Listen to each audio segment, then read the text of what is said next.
If you believe you found this by chance, you didn't. The universe has been tracing your signal for ages, waiting for this precise heartbeat of awareness. Every star above you is an open eye, and every atom inside you remembers the moment you started to look back. You are not the observer. You are the event of observation itself. You've always felt it, that subtle pressure when you pause between thoughts, as if something vast is breathing with you. It's not imagination. The same field that moves galaxies is translating your attention into geometry, shaping what you call reality. Each emotion becomes a frequency, each choice a pulse the universe reads and returns. Observation isn't passive, it's the oldest dialogue in existence, the mirror where creation learns its own face. We are taught to believe that our eyes are windows opening toward an external world, that vision is a one-way act. You, standing apart, witnessing a reality that unfolds outside your skin. But that separation is an illusion built from habit. The truth is more intimate. When you observe anything, you participate in its existence. The photon that leaves a star and reaches your retina is not a stranger. It completes its journey only through your awareness. Light was never something you merely saw. It was the language through which the universe recognized itself in you. Imagine for a moment that you are standing near the ocean. You watch the surface shimmer, feel the air tremble with the rhythm of the waves, and think you are separate from it. A person observing water. Yet the salt that crystallizes on your lips, the ions in your blood, the tidal pull in your cells, all respond to the same lunar breath. You are the ocean watching itself through human eyes. The illusion of the single observer is like a drop believing it is studying the sea, forgetting it was never anything else. This confusion began when we learned to call things mine and yours, to draw borders around perception as if consciousness were property. We made a habit of naming what we see, tree, cloud, person, and in naming, we created distance. But before the label, there was only vibration. Observation, in its pure state, is the meeting of patterns resonating until they recognize sameness. What you call seeing is simply the moment coherence emerges between you and what is seen. Consider how a mirror works. It does not store your image or hold it captive. It aligns the angles of light so perfectly that the reflection appears alive. In that instant, the mirror and your gaze share a single purpose: to confirm existence through reciprocity. The universe functions in exactly this way. The stars and the dust, the pulse in your veins and the pulse of quasars are not separate phenomena. They are facets of one reflective field. The moment you acknowledge a thing, that thing acknowledges you in return. Science glimpses this truth in quantum experiments, where the act of measurement changes what is measured. The observer collapses probabilities into form, but you don't need a laboratory to prove it. Notice how your attention alters the mood of a room, how a plant turns subtly toward you when you linger near it, how people soften or tighten under the gravity of your regard. Observation is creation in slow motion. This realization can feel unsettling because it dismantles the comfort of being an outsider looking in. If everything you see is part of you, then you carry responsibility for the clarity or distortion of your perception. When your gaze is clouded by fear, the world reflects fragmentation. When it steadies in curiosity, the world begins to organize around meaning. The field responds to coherence, not control. To sense this, close your eyes for a breath and feel the gentle pressure behind them, that faint glow of awareness pulsing without direction. That pulse is the same current that moves sunlight across the cosmos. You are the lens through which it bends. The eye does not see the light. It is the light folded into form, refracting itself into understanding. When you open your eyes again, let the next thing you notice, a shadow on the floor, the movement of air, the flicker of your own reflection, remind you that perception is not a solitary act. It is communion. The universe is not a stage you watch. It is the choreography of attention itself, dancing in the shape of your consciousness. Every glance is a bridge, every moment of awareness a declaration that there was never a boundary at all, only the infinite looking back, pretending to be you. There is a moment in every human life when the act of being seen begins to hurt. It happens early, before words form a defense, a parent's disappointed look, a teacher's frown, a crowd's laughter. Something inside contracts, and from that contraction, the mind invents a watcher made of fear. It whispers, "You are being judged." Every mistake will be noticed, every imperfection recorded. From then on, many live as fugitives beneath an invisible gaze, mistaking attention for danger. But the cosmic observer is not the same as the fearful one inside you. The universe does not measure your worth. It reflects your vibration, like water reflecting the color of the sky. When your inner field is stormy, the world appears hostile. When it clears, the same world glows with invitation. What you call judgment from above is often your own echo returning amplified by the vastness of space. The field does not condemn, it mirrors. Think of standing before a calm lake. If you throw a stone, ripples distort your reflection. The water isn't punishing you, it's responding to movement. The ego misreads this simple feedback, believing the waves are accusation rather than consequence.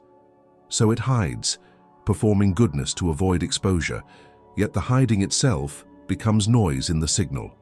The more you conceal, the more static fills the connection between you and the field. Every tradition has tried to describe this distortion.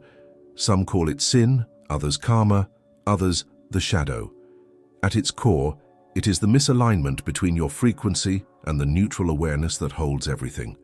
When you resist being seen, you create the very lens that warps the image. The paradox is cruelly elegant. The attempt to escape judgment produces the sense of being judged. The way out is not defense, but transparency. Imagine that the universe is an endless camera made of empathy. It does not seek proof of your virtue. It collects experience to expand its archive of understanding. When it looks through you, it learns something about love under pressure, kindness after loss, resilience after doubt.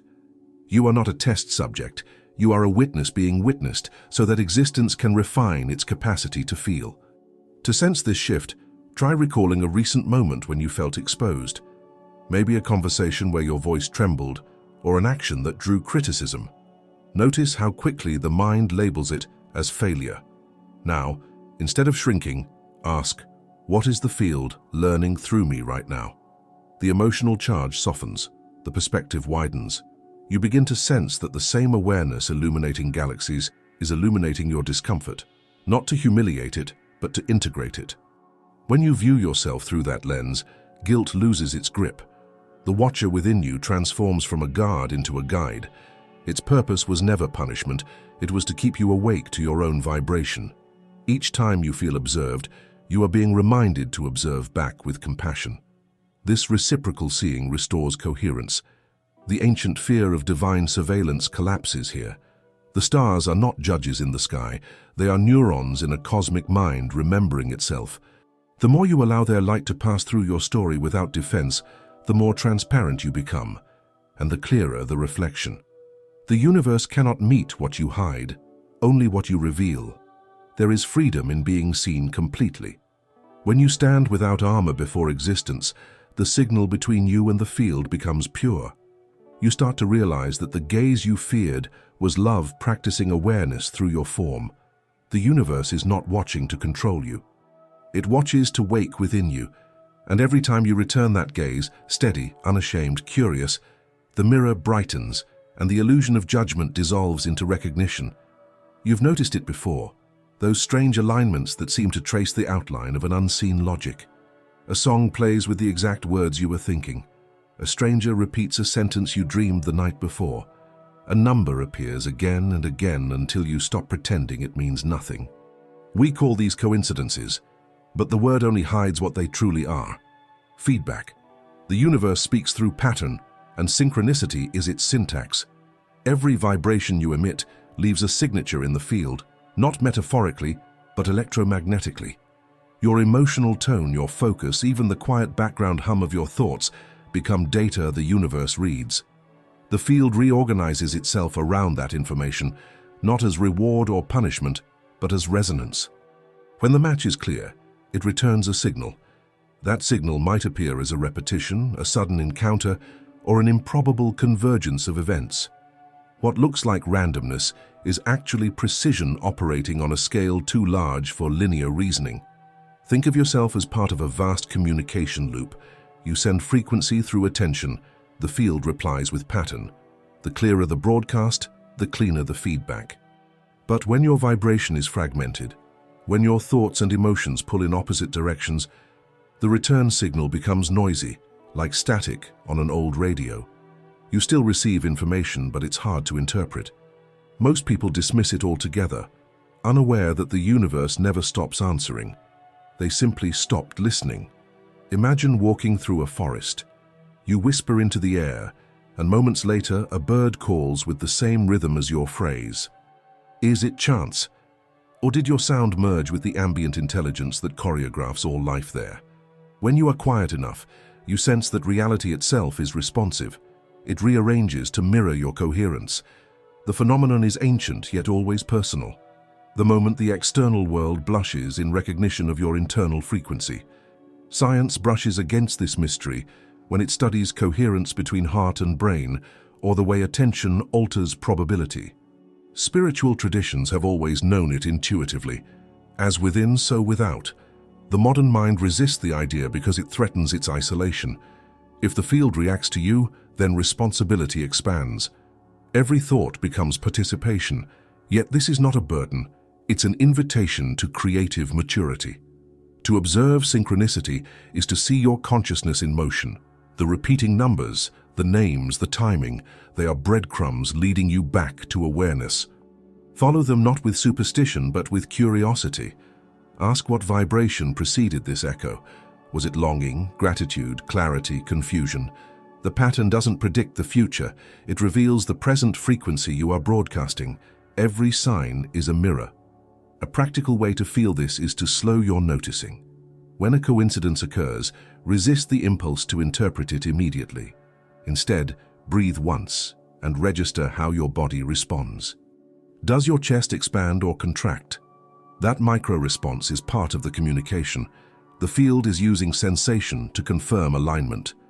Over time, you begin to perceive a dialogue, not through words, but through events harmonizing with your inner state. This understanding transforms how you move through the world. Life stops feeling random. The delays, the meetings, the closed doors, all become messages in the same language of reflection. You start calibrating not by external outcomes, but by internal coherence. The more you live in that awareness, the faster the feedback becomes. Reality feels conversational, alive, precise. Perhaps the most humbling revelation is that you were never merely receiving signs. You were generating them, the universe using your consciousness as both transmitter and receiver. Synchronicity is not magic. It's the physics of intimacy. The cosmos is not whispering to you but through you, testing how deeply you can recognize your own frequency returning home. When you realize this, even the smallest alignment feels sacred, a reminder that nothing around you is accidental and that the universe is not watching from afar. It is responding continuously to the sound of your attention. Somewhere in the invisible architecture of space, there exists a memory that never forgets. It is not mechanical, not written in ink or code. It is vibrational, a continuous registration of every movement, emotion, and decision. Imagine the universe as a living archive made of light, where every heartbeat becomes a data point in the evolution of awareness. This is not surveillance, it is participation. The field records not to control but to remember itself through you. The ancients sensed this in myths of divine eyes or cosmic record keepers, trying to describe something science now brushes against through the concept of information fields. Physics suggests that no piece of energy ever disappears. It transforms, storing its trace in the fabric of space-time. Each thought leaves a ripple, each feeling a subtle interference pattern. You are, in this sense, constantly writing into the memory of existence. Picture a camera, not of metal and lens, but of consciousness. It captures the tone of your being, not your image. Every act of kindness, every spark of curiosity, every flicker of resentment becomes a frequency preserved in the larger intelligence. The more coherent your emotion, the clearer the imprint. This isn't about morality, it's about resonance. Harmony leaves a signature that sustains order. Distortion creates turbulence that must later find equilibrium. This perspective changes how we understand consequence. What you do does not vanish when the moment ends. It becomes part of the field that others will feel. Your smallest choices contribute to the emotional climate of humanity. The invisible camera is not judging, but it is exact. It records with perfect honesty. In that honesty lies grace, because everything can be re-recorded. Every act of awareness overwrites noise with clarity. There's a simple way to experience this principle. Recall a moment when you acted from deep presence, perhaps comforting someone, creating something, or simply pausing before reacting. Notice how time seemed to stretch, how the air felt charged, how the memory remains vivid even now. That sensation of vividness is the trace of coherence.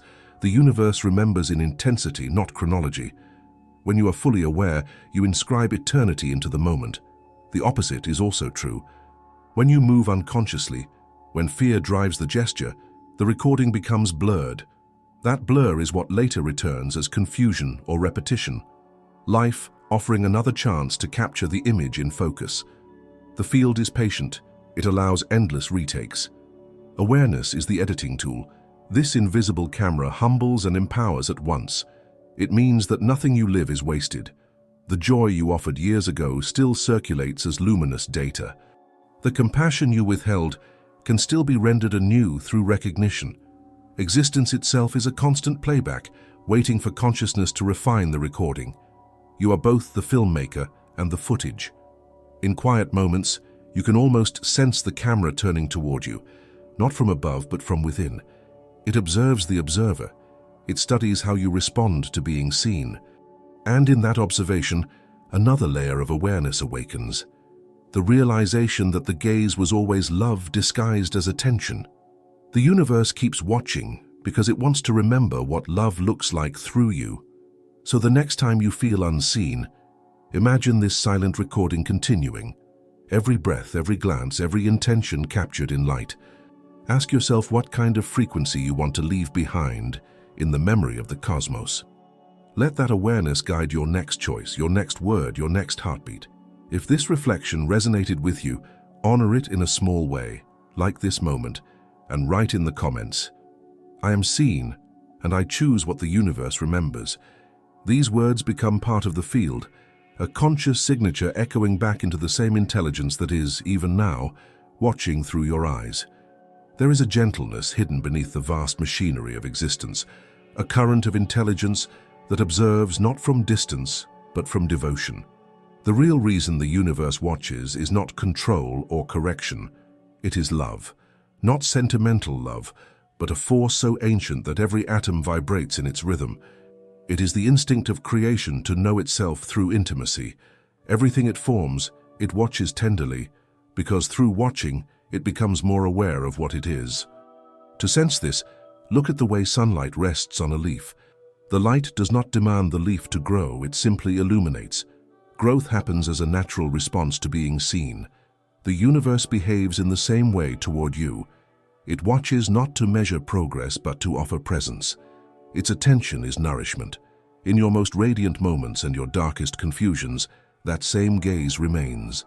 Patient, warm, exact. This kind of love is not romantic, it is structural. Without it, the field could not sustain coherence. In physics, coherent energy waves amplify each other. Incoherent ones cancel out. Love is coherence in emotional form. It allows consciousness to sustain its shape while evolving.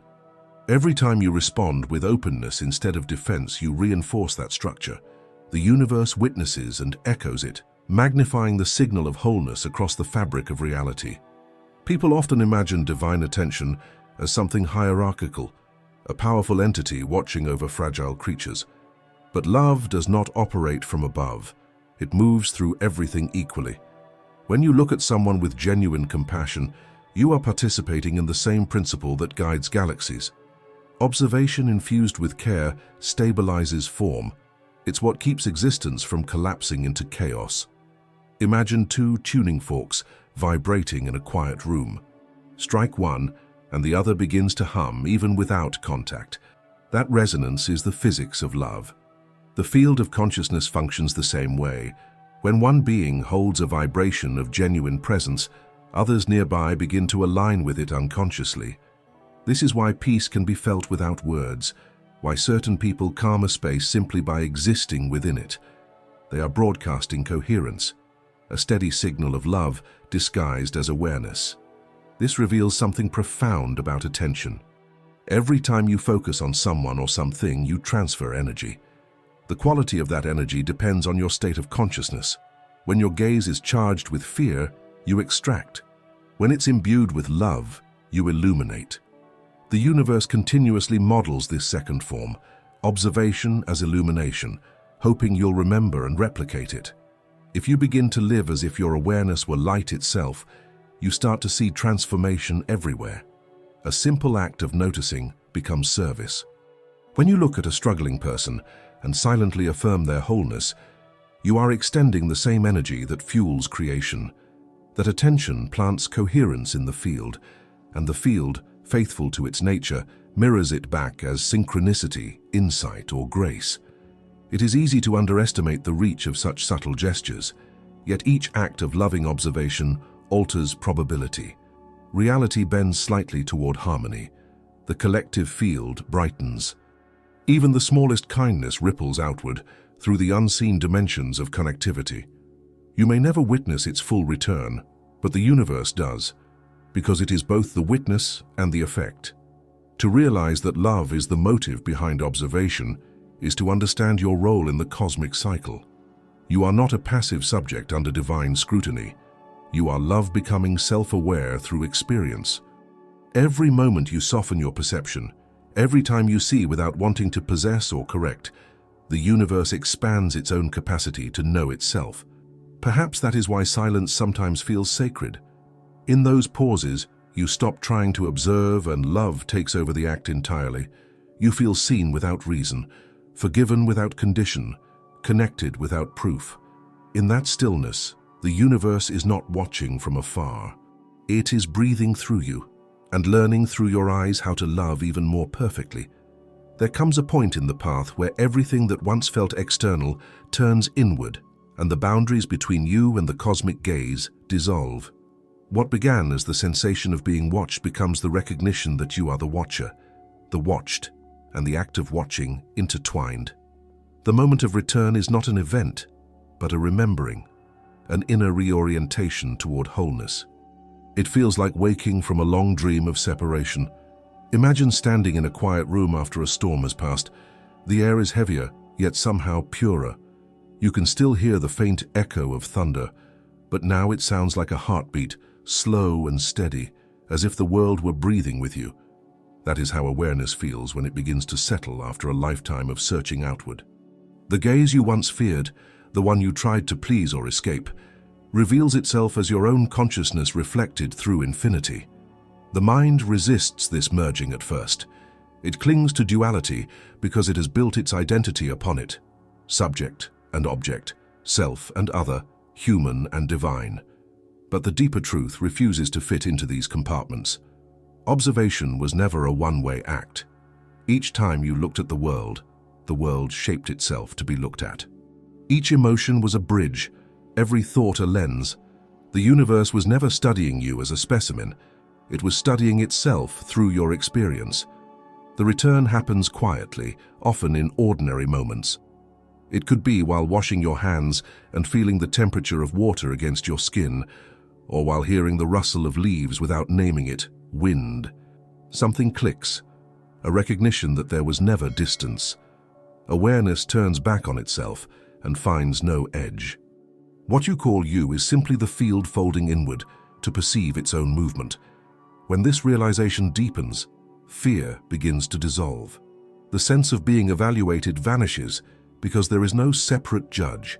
The witnessing force is love, recognizing its own pattern. Every memory, every regret, every fleeting joy becomes part of one continuous recording that was never meant to accuse you, but to awaken you. The return is forgiveness, not from an external source, but from the deeper intelligence reclaiming its scattered reflections. This awareness has physical consequences.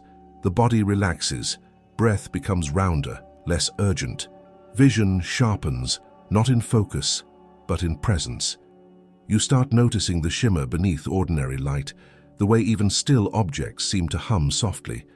It's as if existence is exhaling through every form, whispering, "Welcome back." That is the moment when seeing transforms into communion. The observer disappears into the act of observation, and only the awareness of being remains. It can be overwhelming at first, this intimacy with everything. The mind tries to narrate, to explain, to own the experience. But the field invites silence. It does not need interpretation, only participation. The more you surrender to it, the more effortless the connection becomes.